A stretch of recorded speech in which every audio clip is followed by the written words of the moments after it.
우리가 지난주부터 우리 교회학교 아이들과 함께 예배를 드리게 되면서 제가 이 아랫단에서 말씀의 은혜를 나눕니다. 오늘부터 우리가 위대한 구원이라는 주제로 말씀의 은혜를 나눌 텐데요. 오늘 설교 제목은 삶의 의미를 발견하는 첫걸음입니다.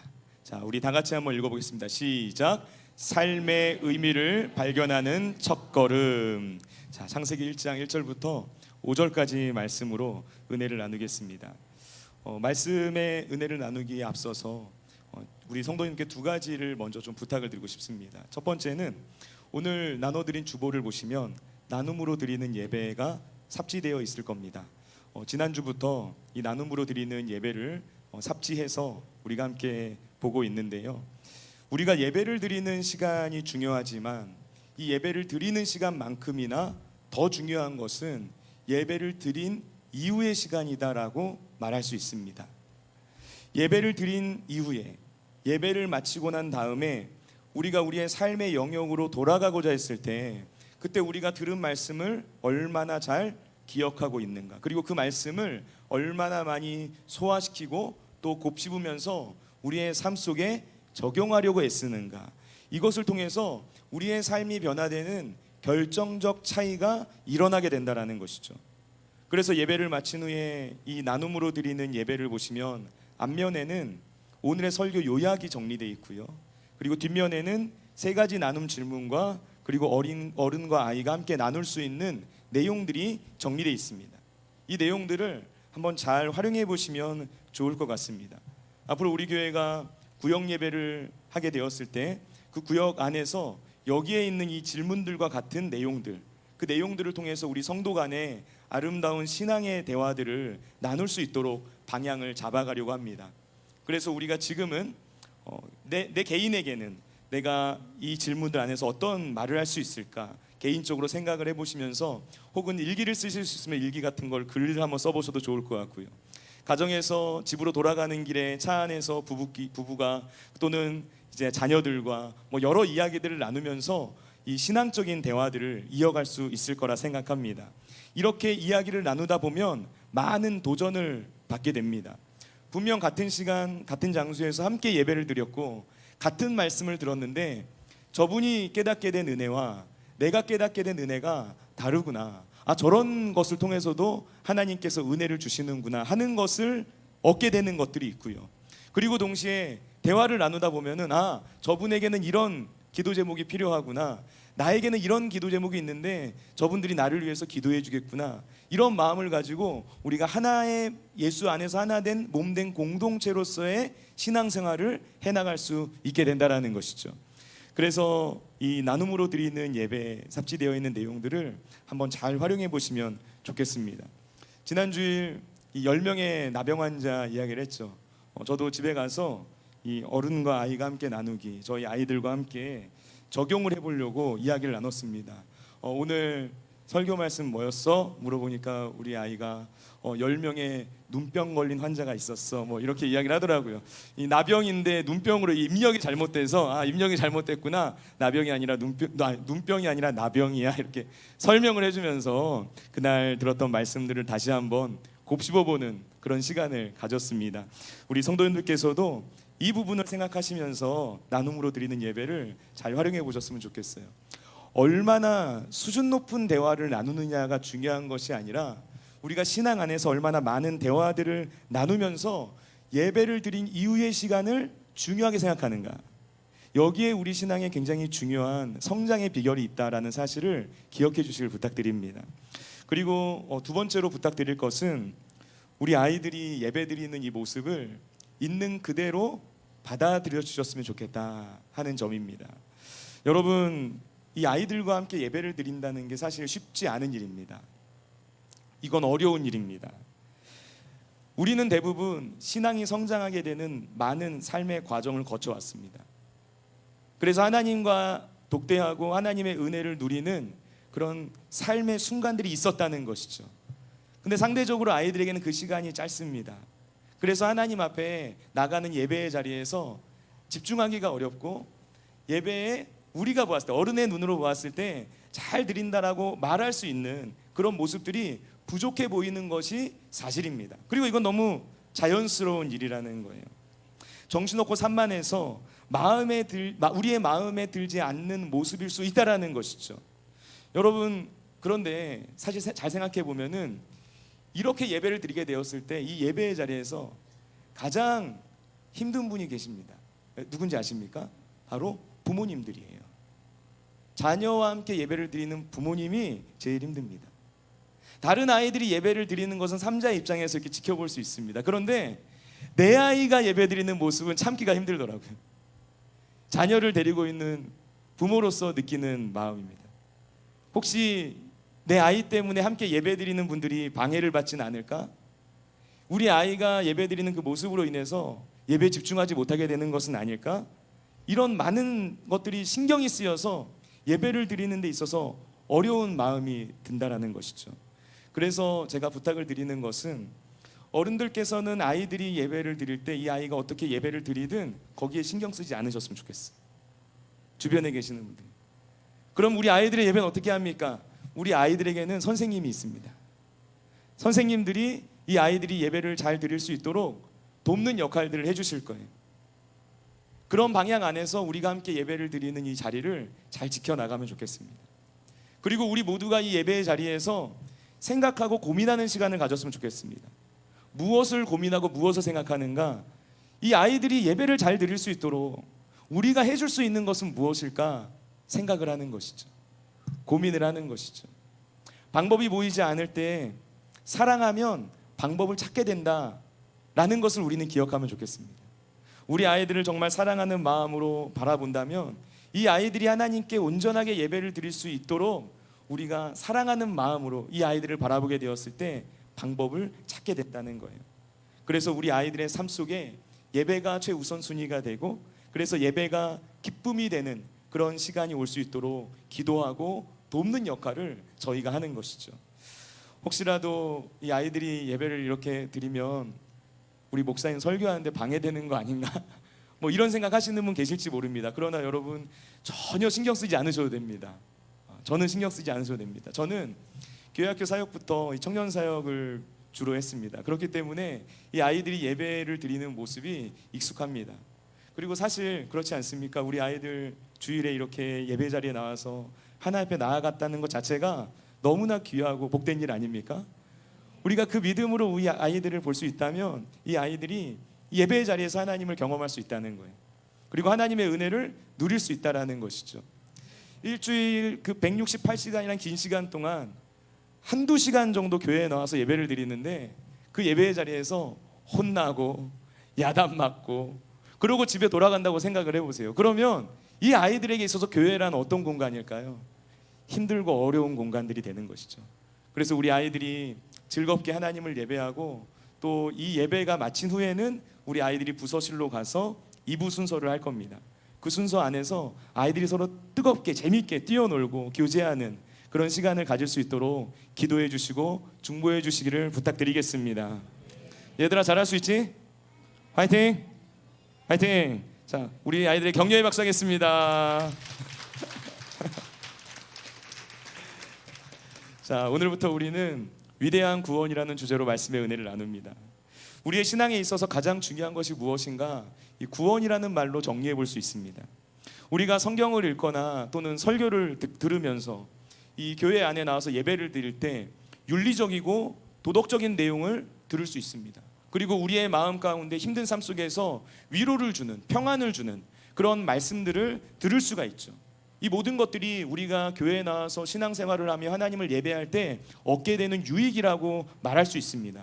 그러나 사실 이 모든 것들이 중요하지만 정작 구원에 대해서 알지 못하고 구원이 무엇인지를 깨닫지 못한 채 교회를 다닌다면 가장 중요한 것을 빠뜨리고 하나님을 예배하고 있는 것이다라고 이야기할 수 있는 것이죠. 여러분, 그래서 우리가 받은 구원에 대해서 명확하게 이해할 필요가 있습니다. 그리고 그 과정들을 통해서 우리의 신앙이 한 단계 더 성숙하고 성장해 나가는 길을 걸어가야 한다는 것이죠. 우리 교회가 하반기 들어서 본질과 기초라는 중심 주제를 가지고 이 하반기 사역을 진행하고자 합니다. 그래서 구원이라는 주제로 말씀의 은혜를 나누는 겁니다. 우리의 신앙의 가장 기본이 되는 것, 가장 중요한 본질, 구원. 그 구원이 무엇인지를 깨닫게 되었을 때 우리는 하나님의 은혜 앞에 온전히 반응하는 믿음의 사람들이 될 수 있다라는 거예요. 자, 그래서 오늘의 첫 번째는 뭐냐면요, 신앙은 창조주 하나님을 믿는 믿음에서부터 시작된다는 거예요. 자, 우리 화면에 나오는 거, 자, 다 같이 읽어보겠습니다. 시작. 신앙은 창조주 하나님에 대한 믿음에서 시작된다. 자, 오늘은 첫째밖에 없습니다. 행복한 소식, 즐거운 소식, 첫째밖에 없어요. 이 시대를 살아가는 많은 사람들이 신앙을 가지게 되는 데 있어서 큰 걸림돌이 있습니다. 그것은 창조주 하나님을 인정하고 믿을 수 있는가 하는 점이죠. 성경을 한번 보시기 바랍니다. 우리가 성경의 첫 페이지를 열자마자 그 첫 페이지에 하나님의 창조에 대하여 이야기하고 있구나 하는 사실을 발견할 수가 있는 거예요. 우리 다 같이 창세기 1장 1절 말씀 다 같이 읽겠습니다. 태초에 하나님이 천지를 창조하시니라. 아멘. 자, 성경의 시작은 뭘로부터 이루어지는가? 태초에 하나님이 천지를 창조하시니라. 선포로부터 시작되는 거예요. 성경은 온 우주와 이 세상의 모든 만물을 다 만드신 하나님에 대하여 논증하거나 설명하지 않습니다. 하나님이 계시다, 그리고 그 하나님이 이 세상을 만드셨다라는 사실을 선포하는 것에서부터 시작합니다. 구구절절 설명하지 않는다는 거예요. 그냥 선포한다는 것입니다. 하나님이 창조하셨다, 이거 하나님이 만드셨다라고 이야기하는 거예요. 하나님이 모든 것의 근원이고 시작이다라는 사실을 말하면서 시작한다라는 것이죠. 여러분, 많은 사람들이 신앙을 가지고 믿음 생활하는 데 있어서 문제가 생기게 되었을 때 시작되는 부분이 바로 여기에 있습니다. 성경은 시작부터 하나님의 창조에 대하여 선포하는데, 정작 우리가 이 세상을 살아가면서 배우게 되는 지식은 뭐냐면 창조주 하나님을 인정하고 받아들이는 내용이 아니기 때문에 문제가 생기는 거예요. 이 세상은 하나님의 존재를 부정합니다. 세상 지식은 하나님의 존재 자체를 우리에게 선택지로 주려고조차 하지 않는다는 거예요. 이것과 이것인데 너희가 이것을 선택해라고 말조차 하지 않습니다. 하나님을 믿는다는 거, 하나님의 존재 자체는 그냥 부정하고 시작한다는 거, 이게 바로 세상의 지식입니다. 창조주 하나님에 대한 믿음을 말하면은 그 사람은 말이 잘 통하지 않는 사람이야, 너무 종교적인 사람이야, 어리석고 순진한 사람이야. 그 옛날 이야기, 성경의 이야기를 믿다니 어떻게 그런 생각을 할 수 있지? 이야기하는 것이 바로 이 세상의 문화라는 것이죠. 여러분, 특별히 우리 청년 세대, 그리고 우리 교회학교 아이들의 그 삶의 과정을 한번 들여다보시기 바랍니다. 이 아이들이 성장해 나가는 과정, 어려서부터 미디어를 통해서, 그리고 주변 사람들과 친구들이 하는 말과 그 대화 속에서, 그리고 학교 교육과 여러 가지 다른 경로들을 통해서 성경이 말하는 것과는 전혀 다른 교육을 받습니다. 내가 원하든 원하지 않든 그것과 상관없이 세상으로부터 하나님이 없다라는 사실을 전제로 하고 이야기하는 무수한 이야기를 직접적으로 또는 간접적으로 듣게 된다는 거예요. 그러니까 이 아이들의 신앙이 믿음 안에서 단단하게 뿌리를 내고 성장해 나가는 게 어려운 것 아니겠습니까? 일주일 168시간 중에서 단 1시간, 2시간 그 정도 교회에 나와서 하나님에 대한 이야기를 듣습니다. 더 엄밀히 말하면 설교를 듣는 시간 30분 정도밖에 되지 않습니다. 근데 그 시간을 통해서 세상에서 접하는 그 무수한 지식들이 들어오는데, 그 안에서 내 믿음과 내 신앙을 지키고 하나님의 뜻을 따라 살아간다라는 게 여러분 당연히 어려운 것이 맞는 것이죠. 힘든 일이 맞다라는 것입니다. 여러분, 제가 이 부분에 대해서 설교를 준비하면서 생각했을 때 진화론에 대한 이야기를 하지 않을 수가 없습니다. 진화론은 하나님의 존재를 부정하는 쪽으로 저울추가 기울어져 있습니다. 진화를 주장하는 많은 분들 중에서 소수의 분들이 하나님의 존재를 인정하고 신앙을 가지는 분들이 계십니다. 그러나 대다수의 경우는 하나님이 없다라는 사실을 전제하고 이야기를 하는 분들이 많습니다. 진화론을 주장하면서 하나님이 없다고 말하는 사람들의 입장은 성경에서 말하는 창조 이야기, 그러니까 하나님께서 이 세상을 창조하셨다라는 그 이야기를 터무니없는 거짓말 또는 신화와 같은 것으로 취급해버립니다. 저는 과학자가 아닙니다. 진화에 대해서 깊이 공부한 사람도 아니죠. 그렇기 때문에 제가 진화론에 대해서 설명할 수 없고요. 그것에 대해서 말할 수 있는 능력도 없습니다. 하지만 제가 이 부분에 있어서 우리가 중요한 사실을 생각할 수 있게끔 만들어주는 몇몇 과학자들의 말을 소개할 수는 있습니다. 혹시 이 자리에서 이 과학이 주장하는 그 내용에 따라서 성경은 틀린 이야기고 하나님이 없다고 하는 말이 맞는 것이 아닌가? 나는 이 성경이 하나님 말씀이라 그러는데 이 말씀 도저히 믿어지지 않아 하는 분이 혹시 계십니까? 혹시 그런 분들이 계시다면 이 과학자들이 하는 이야기를 한번 귀 기울여 들어보시면 좋을 것 같아요. 먼저 책에 있는 내용을 가져왔습니다. 노벨 생리의학상을 탄 생물학자이면서 의사인 피터 매더워라는 분이 젊은 과학자에게라는 책에서 한 말입니다. 화면 보여주시겠어요? 자, 내용이 저게 한 문장입니다. 되게 긴 문장이거든요. 내용이 좀 어렵습니다. 제가 읽어드릴 테니까 한번 눈으로 잘 따라와 주세요. 과학자 본인과 과학계 전반에 불명예를 안겨주는 가장 빠른 방법은 아무도 그의 의견을 원하지도 않는 상황에서 과학이 가치 있는 모든 문제에 대한 답변, 예를 들면 기원이라든가 도덕 같은 것에 대한 답변을 이미 알거나 곧 알게 되리라고 단호하게 장담하고 과학적인 답변이 존재할 수 없는 문제는 아예 문제 자체가 아니거나 유사한 문제일 거라고 폄훼하는 것이다. 자, 이렇게 정리되어 있거든요. 여러분 어렵지 않습니까? 저도 여러 번 읽었어요.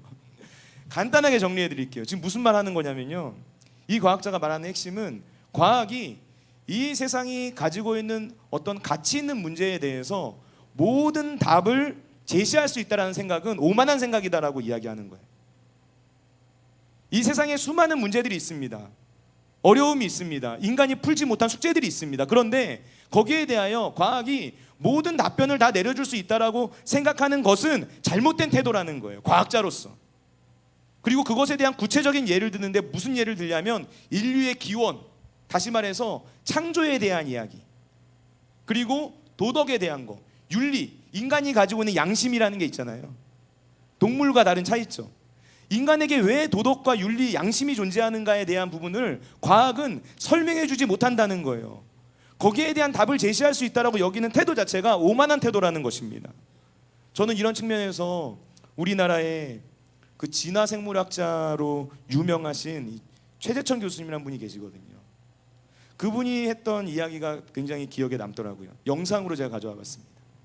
영상 한번 보겠습니다. 내가 여기 왜 있는가? 인류는 여기 왜 있는가? 이거에 대해서 혹시 답을 찾으셨나? 못 찾았습니다. 저는 삶의 목적이 없습니다. 우리 진화생물학자들에게는 삶의 의미가 사실상 없어요. 유전자의 활동으로 그냥 벌어지는 일이지, 그러나 삶의 목적을 또렷하게 갖고 계시는 분들을 보고 삽니다. 독실한 기독교인과 결혼을 해서 지금 몇십 년 동안 교회를 다닙니다. 정말 진지하게 이 세계는 뭘까 하는 거를 저는 사실은 공부하거든요. 설교 들으면서 열심히 성역책도 뒤적거리고 보면 그분들은 너무너무 힘든 상황인데도 하느님을 붙들고 때로는 너무 행복해 보이는 그런 모습을 가끔 보면은 저건 뭐지? 이러면서도 종종 감동을 받죠. 그걸 과학자의 관점에서 일축해버리는 거는 그렇게 바람직한 태도는 아닐 것 같다.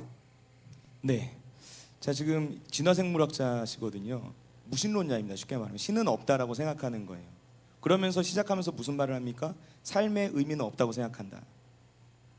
진화론의 생각은 삶의 의미를 발견할 수 없어요. 유전자의 그냥 활동일 뿐이라는 겁니다. 그런데 이분이 교회를 다닌다는 거죠. 제가 이걸 듣고 처음 알았거든요.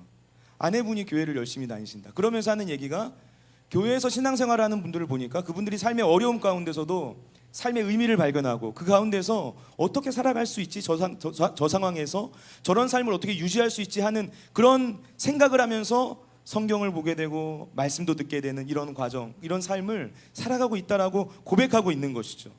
앞에서 이야기했던 이 피터 매더워라는 분이 했던 이야기와 비슷한 맥락이라고 말할 수 있습니다.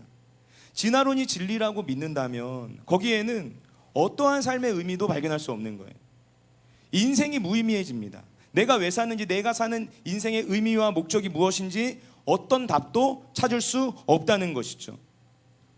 최재천 교수님 저분이 진짜 신앙을 가지고 있는지는 사실 잘 모르겠어요. 그러나 분명한 사실은 뭐냐면요, 삶에 대한, 인생에 대한 진지한 고민을 하게 되었고 거기에 대한 답을 찾을 수 없었기 때문에 자신이 공부한 것으로는 교회를 다니고 있구나 라는 것을 생각할 수 있다는 것이죠. 여러분, 진화론이 우리에게 무엇을 설명해 줍니까? 진화론은 생물이 어떻게 지금의 형태를 띠게 되었는지에 대해서 이야기해 주는 과학의 논리입니다. 그렇다면 진화론이 이야기해 주지 않는 것은 무엇입니까? 과학이 말할 수 없는 것은 무엇입니까? 이 모든 것들이 왜 존재하게 되었는가? 어떻게 무에서 유가 생길 수 있게 되었는가? 이런 모든 것들은 과학이 설명해 줄 수 있는 내용이 아니라는 거예요. 과학이 할 수 있는 영역은 어디까지나 실험과 관찰을 통해서 증명된 내용이어야만 합니다. 세상의 기원, 우주의 시작, 인간의 삶의 의미와 목적이 무엇인가, 여기에 대한 것들은 과학적인 방법으로 실험과 관찰을 통해서 확인하고 증명할 수 있는 내용이 아니라는 것이죠. 한계가 있다라는 것입니다. 여기 이 장난감이 있습니다. 이 블럭이거든요.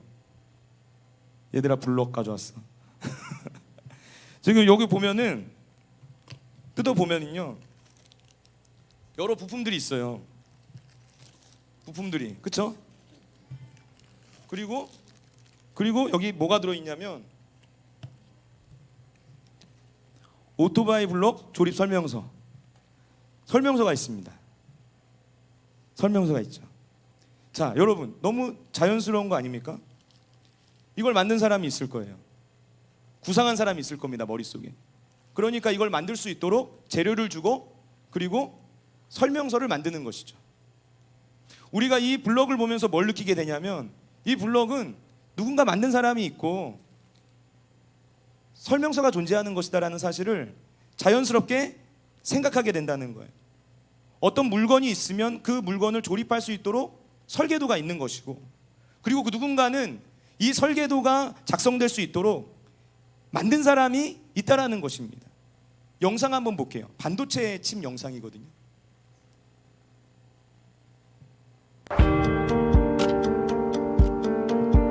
(5나노미터짜리) 반도체 칩을 실제로 체감할 수 있게끔 만든 영상입니다.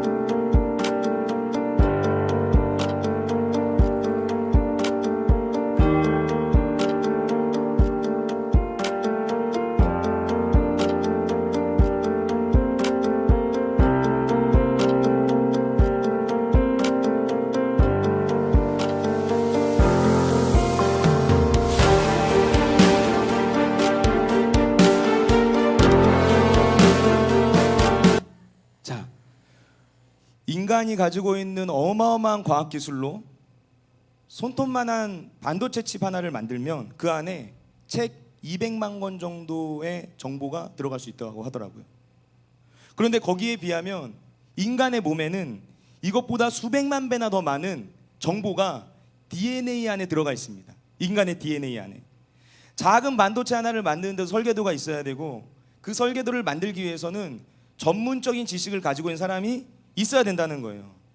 그런데 어떻게 그보다 훨씬 더 복잡하고 섬세하게 만들어진 인간이 진화론에서 이야기하는 것처럼 우연을 거듭해서 만들어졌다라고 말할 수 있습니까? 여러분, 이거 만들려고 할 때, 이 블럭 만들려고 할 때 막 흔들어가지고 상자에 블럭 다 넣어가지고 막 흔들어서 여기 이 그림에 나와 있는 것처럼 오토바이 모양으로 만들어줄 수 있다라고 생각할 수 있어요, 여러분? 생각할 수 있습니까? 생각할 수 없죠. 없잖아요. 여러분, 저는 그래서 사람이 그렇게 만들었다고 생각하는 그 자체가 엄청난 믿음이라고 생각해요. 예수를 믿지 않는 사람들, 하나님의 존재, 하나님의 창조를 믿지 않는 사람들이 우리가 가지고 있는 믿음을 가지고 어떻게 그걸 믿을 수 있냐라고 이야기하잖아요. 그런데 반대로 저는 오히려 이 세상에서 만들어진 이 인간의 모습, 온 우주의 모습을 보면서 그것을 만드신 분이 계시다라는 사실을 믿지 못하고 오히려 진화라는 다른 도구를 통해서 우연을 거듭해서 이 모든 것들이 창조되었을 것이다라고 생각하는 자체가 엄청난 믿음이 아니면 불가능하다라고 생각한다는 겁니다. 여러분, 진화의 관점에 따르면 인간이나 동물이나 그냥 지능이 조금 뛰어나다는 것 말고는 다른 큰 차이가 없습니다. 진화론은 인간의 삶의 의미와 목적을 우리에게 말해주지 못해요. 내가 왜 사는가? 나는 왜 이곳에 존재하는가?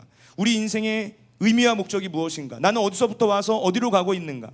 우리 삶의 근본적인 의미와 목적이 무엇인지에 대해서 전혀 설명해 주지 못한다는 거예요. 여러분, 그러나 성경은 다릅니다. 성경은 과학으로는 도저히 설명할 수 없는 영적인 영역에 대하여 이야기합니다.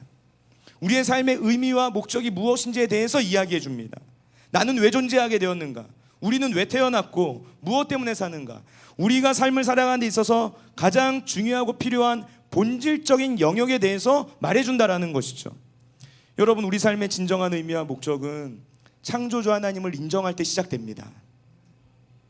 그래서 성경은 곳곳에서 창조주 하나님에 대한 이야기를 하는 거예요. 하나님께서 온 우주 만물을 만드셨다라는 사실을 끊임없이 말해주는 것입니다.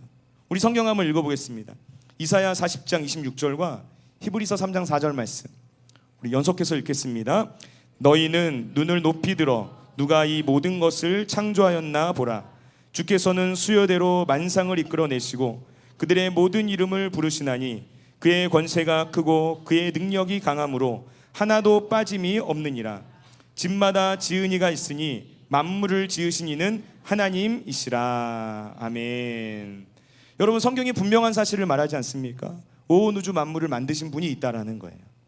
온 우주, 그리고 저와 여러분을 설계하시고 만드신 창조주 하나님이 계시다라는 사실을 분명하게 말하고 있습니다.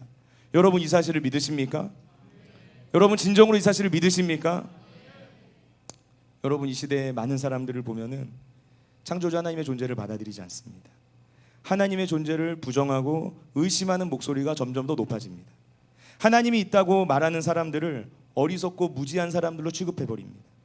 이런 세상의 물결이 너무나 거세기 때문에 여기에 휩쓸려서 많은 신앙인들, 많은 그리스도인들이 자신이 가지고 있던 믿음까지 흔들리는 경험을 하게 된다는 거예요. 여러분, 이 시대에 많은 사람이 창조주 하나님의 존재를 부정하는 이유가 뭘까요? 로마서 1장 말씀은 여기에 대하여 이미 답을 주고 있습니다. 우리 다 같이 로마서 1장 19절과 20절 말씀 한 목소리 읽겠습니다. 이는 하나님을 알만한 것이 그들 속에 보임이라. 하나님께서 이를 그들에게 보이셨느니라. 창세로부터 그의 보이지 아니하는 것들 곧 그의 영원하신 능력과 신성이 그가 만드신 만물에 분명히 보여 알려졌나니 그러므로 그들이 핑계하지 못할 지니라. 아멘. 성경은 하나님께서 이 세상을 만드셨을 때 그 속에 이미 하나님을 알 수 있을 만한 것들을 넣으셨다라고 말하고 있습니다. 이 세상에 존재하는 많은 것들, 우주와 자연 만물과 그리고 인간이라는 존재, 그 모든 것들을 보게 되었을 때 그 속에 이미 하나님을 알 수 있는 것들을 넣으셨다는 거예요. 흔적이 있다는 거예요. 그런데 죄로 물든 인간, 타락해버린 인간이 그 모든 것들을 보면서 하나님께서 의도하셨던 것과는 다른 반응을 했다라는 것입니다. 그 반응이 무엇인가? 로마서 1장 21절과 22절 말씀 다 같이 읽습니다. 하나님을 알되 하나님을 영화롭게도 아니하며 감사하지도 아니하고 오히려 그 생각이 허망하여지며 미련한 마음이 어두워졌나니 스스로 지혜 있다 하나 어리석게 되어. 아멘. 사람들이 모든 것을 보고 하나님의 존재를 부정할 수 없다라는 사실을 알면서도 그걸 고의적으로 외면했다는 거예요. 그래서 하나님을 예배하지 않는다. 하나님께 감사하지도 않았다. 분명 하나님의 존재를 부정할 수 없는 흔적이 있는데 영적인 눈이 멀어져 버려서 그렇게 되어버렸다는 것입니다. 분명 하나님이 계시다는 걸 부정할 수 없는데 어떻게 해서든지 하나님의 존재를 보지 않으려고 안간힘을 쓰고 있다. 이게 바로 이 세상의 모습이라는 것이죠. 여러분, 인간은 스스로 자기가 지혜롭다라고 말하지만 실상은 어리석은 자가 되어버렸습니다. 그래서 무엇이 참된 삶인지, 무엇이 생명의 길인지, 내가 어디에서부터 와서 어디로 가고 있는지 이 모든 것들을 전혀 알지 못한 채 목적 없는 삶을 살아가고 있다는 거예요. 삶의 의미를 잃어버렸습니다. 그냥 내가 태어나졌으니까 살아가고 있다라고 이야기를 합니다. 무의미한 인생을 사는 거예요. 이 사람이 어느 정도 수준의 교육을 받았는가? 좋은 대학을 나왔고 뭐 석사, 박사 학위를 가지고 있고 전혀 상관이 없습니다.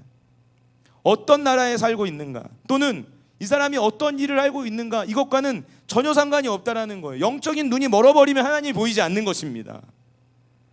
지금 우리가 살아가고 있는 이 세상에 정확히 그런 일들이 일어나고 있다는 거예요. 여러분, 이것을 우리는 분별할 수 있어야 합니다. 여러분, 우리가 창조주 하나님을 인정하게 되는 순간, 하나님께서 이 세상을 창조하셨고 나를 만드셨다라는 사실을 인정하게 되는 순간부터 우리의 삶은 변화가 시작되는 거예요. 아무런 의미도 없고 아무런 목적도 없었던 것처럼 우리의 삶 가운데 의미가 있는 것이었구나, 목적이 있는 것이었구나, 내 인생의 방향이 있는 것이었구나, 계획이 있는 것이었구나를 알게 되는 것입니다. 여러분, 우리는 아무런 의미도 목적도 없이 그냥 우연히 이 세상에 존재하게 된 게 아닙니다. 우리의 삶에는 의미가 있고 목적이 있습니다. 하나님의 계획이 있다라는 거예요. 오늘 본문 2절 말씀 한번 보시기 바랍니다. 이 세상에 하나님의 손길, 그 창조의 손길이 닿기 이전의 상태를 보여주고 있어요. 우리 다 같이 2절 말씀 한 목소리 읽겠습니다. 땅이 혼돈하고 공허하며 흑암이 깊음 위에 있고 하나님의 영은 수면 위에 운행하시니라. 아멘. 여러분, 지금 2절 말씀에서 땅이 혼돈하고 공허하며 흑암이 깊음 위에 있고라고 말합니다. 하나님의 손길이 닿기 이전에 이 세상의 상태를 말하는데 총 3가지 단어로 정리해 볼 수 있어요. 뭐냐면 혼돈과 공허와 그리고 흑암입니다. 혼돈과 공허와 흑암. 하나님의 창조가 있기 전에 세상은 혼돈스러웠습니다. 혼돈이 뭡니까? 어지러운 상태라는 거, 어질러져 있는 거예요. 정리된 것이 하나도 없는 것입니다. 그런데 하나님의 창조가 시작되니까 그 혼돈이 가득했던 곳에 질서가 생기기 시작하는 거예요. 창세기에 나오는 창조의 이야기는 이것을 말합니다. 하나님의 창조가 시작되니까 이 세상 가운데 질서가 생기기 시작했다. 공허는 뭡니까? 텅 비어 있는 것입니다. 아무것도 없는 거예요. 그런데 하나님의 창조가 시작되니까 공허함만 가득했던 곳에 무언가 채워지는 일들이 일어나기 시작하는 거예요. 채워지기 시작하는 것입니다. 하늘을 만드신 분이 하나님께서 하늘의 해와 달과 별을 만드시고 이 땅에 수많은 생물들과 인간을 만드시면서 뭔가를 채워 넣으시는 거예요. 흑암은 무엇입니까? 아무것도 보이지 않는 겁니다. 캄캄한 겁니다. 한 치 앞도 알 수 없습니다. 그래서 두려운 거예요. 그런데 하나님의 창조가 시작되니까 흑암이 가득했던 곳에 빛이 비추어지기 시작한다, 이야기하는 거예요. 여러분, 이 말씀은 단순히 이 우주, 이 세상의 창조에 대하여만 말하는 것이 아닙니다. 이것은 우리가 하나님을 만나기 이전과 그 이후의 삶이 어떻게 변화되는지를 이야기해 주는 말씀이기도 해요. 하나님을 알기 전 우리의 삶은 혼돈스러웠습니다. 어지러웠습니다. 혼란스러웠습니다. 하나님을 알기 전 우리의 인생은 텅 비어 있었습니다. 공허했습니다. 아무것도 얻을 것이 없는 삶이었습니다. 하나님을 만나기 전에 우리의 삶은 흑암이 가득했습니다. 캄캄했습니다. 아무것도 보이지 않았습니다. 그런데 하나님을 만나게 된 그 순간 혼돈 가운데 질서가 생기는 거예요. 우리의 삶이 정리되기 시작하는 거예요. 하나님을 만나게 되는 그 순간 텅 비어 있었던 우리의 삶 가운데 하나님이 무언가를 채워주기 시작하는 거예요. 꿈도 없고 목적도 없고 비전도 없었던 우리의 삶 가운데 하나님께서 주시는 삶의 의미와 목적이 생기는 것입니다. 하나님을 만나기 전에 우리의 삶은 흑암이 가득했습니다. 아무것도 보이지 않았습니다. 한 치 앞도 알 수 없었습니다. 그런데 하나님을 만나게 되는 그 순간 우리의 삶 가운데 하나님의 빛이 비추기 시작하는 거예요. 더 이상 캄캄한 길을 걸어가는 게 아니게 되었다는 것입니다. 하나님께서 비춰주신 그 빛을 따라 걸어갈 수 있는 인생이 되었다라는 것이죠. 여러분, 바로 이것이 하나님의 창조가 가져오는 결과라는 거예요. 온 우주가 이렇게 되었듯이 우리의 삶 가운데 하나님께서 찾아오셔서 하나님의 창조가 시작될 때 혼돈 가운데 질서가 생기고 공허했던 곳이 채워지는 역사가 일어나고 흑암뿐이 가득했던 곳에 하나님의 빛이 비추이는 놀라운 일들이 시작된다라는 것이죠. 여러분, 하나님께서 저와 여러분의 삶 가운데 새로운 일을 행하시기를 원하십니다. 하나님께서 저와 여러분 모두가 우리의 인생을 향한 하나님의 꿈과 비전과 계획과 목적이 무엇인지를 발견하게 되기를 원하시는 거예요. 여러분, 그 일을 위해서 창조주 하나님을 인정하시기 바랍니다. 하나님을 믿으면, 그분을 신뢰하기 시작하면 우리의 삶 가운데 새로운 일이 시작됩니다. 그리고 그 하나님의 음성을 들으며 주님의 말씀에 귀를 기울이시기 바랍니다. 그리고 그 말씀에 순종하며 나아갈 때 우리의 삶에 놀라운 변화가 일어나게 됩니다. 하나님의 살아계심을 인정하고 주님 앞에 나아갈 수 있는 저와 여러분 모두에게 하나님의 놀라운 일하심이 시작되는 복된 역사가 넘쳐나게 되시기를 예수님의 이름으로 축원을 드립니다.